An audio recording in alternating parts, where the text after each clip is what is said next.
Bismillahir Rahmanir Rahim. Nahmaduhu wa nusalli ala rasulihil kareem. So inshallah I want to discuss with you today this verse. أَمْ يَقُولُونَ شَاعِرٌ نَتَرَبَّصُ بِهِ رَيْبَ الْمَنُونِ.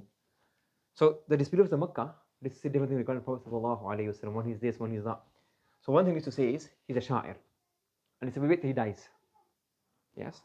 So here, he says here, is ma'na bal. Yes, is ma'na bal. Within that in Kubra. يقولون هو, i.e. the Prophet sallallahu alayhi wa sallam, are they saying he's a sha'ir? نتربص, tarabbus means to wait. Yes? So نتربص به. Okay? We will wait for him. We will wait for ريب المنون to afflict him. نتربص ريب المنون به. Yes? So we will wait for the ريب المنون to afflict him. What is ريب المنون? So Jalalayn, Sahib Jalalayn, he says here, حوادث الدهر. The occurrences of time. Dahr is time, and hawadith means occurrences, events, musibat, difficulties, afflictions, etc., calamities. So basically, فَيَحْلِكَ كَغَيْرِ مِنَ الشُّعَرَى. So this thing, the Prophet, he's a poet, Muhammad is a poet. So other poets came before, they died, and he'll die, and I say everything finished. Na'udhu billahi min dhalik, sallallahu alayhi wa sallam. You understand? That's a rough now. But what is, how do you translate Raib al-Manun? What's the meaning of this, and how is it? So if you look at the word Raib, you know what Raib means. Raib means shak, doubt. And some say it has the meaning of shak ma'al khawf in some places. So you have doubt along with fear. That's the first meaning. Now the word manun has one meaning is dahr, time, and the other meaning is maut. Or why is it called maut? Because maut is a fa'ul, like manun, fa'ul, ghafur, wadud, shakur. So fa'ul. Which verb? From manna. Manna means to cut something off. Are you following? And I think it has all this down. If you look at some of the books of the Gharib of the Quran and Lugha, they said the word manun is made from the root, like all verbs, like they have like a noun they derive from. Like for example, like nifaq. Nifaq is made from the word nafiqa.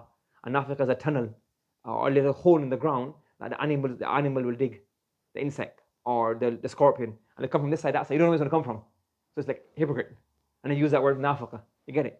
So the word manin is when you have a water bottle, or not a water bottle, but you have a water bag, leather bag. So when you tie it, if you tie it, what happens? What's the possibility of that? You're doing your laces. What do you do? A double knot. Why? The first knot might come off in it.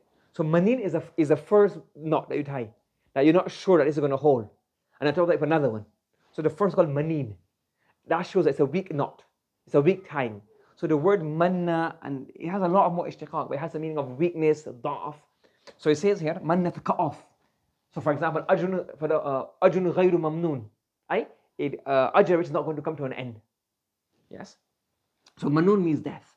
So two possibilities. So now we know the two words. One is death, and one is, so raib means doubt, and one means, so it means the doubt, uncertainty of dahr, or uncertainty of death. Are you following? Now, how do we translate this? When you have Raibul Manun, the Mufassirun, all the translations have one or two possibilities. We will wait for him to die, or we will wait for something to afflict him. Two translations. But how do we get the translation? We get it because they got the translation, and the Arabs use it in both ways. If you look at the Arab poetry, they use the Raibul Manun in one of two ways. You see different poems, and it has one or two meanings. One is death, or one is a musibah, a calamity. How does it come about? So one is maut. So Raibul Manun, the whole structure means death. And why does it mean Raib al-Manun? So literally means the doubt of death. Why is it called, what do you mean doubt of death? Obviously translated as death, isn't it? But why is that? Why use the word Raib al-Manun? Not why do you use maut? Why does that use maniyah? So we're seeing here, this is what I think Asfahani is using in thing. He's saying that you call it this kind of called Raib al-Manun, the death, and it's called Raib. Because why? So he's saying here, La annahu mushakkakun fi kawnihi. Its occurrence is sure. There's no doubt fi kawni that it will happen, it will occur. Where's the doubt? Bal min haythu tashakkuka fi waqti husulihi. We don't know when he's going to die.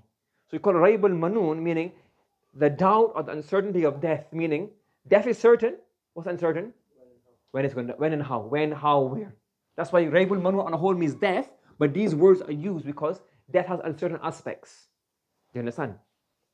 And the second meaning is Raib al-Manun, then means suruf al-dahr, the calamities or the hawadith al-dahr. Why is it called Raib al-Manun? Why is it called Raib in there? Because again, we don't know if it's going to happen, what's going to happen, how often it's going to happen, how is it going to happen, where is it going to happen. And similarly, raib is a quality of the nafs. Like you're uncertain, you're unaware, you're like confused. So when you have hawadith, what does it do?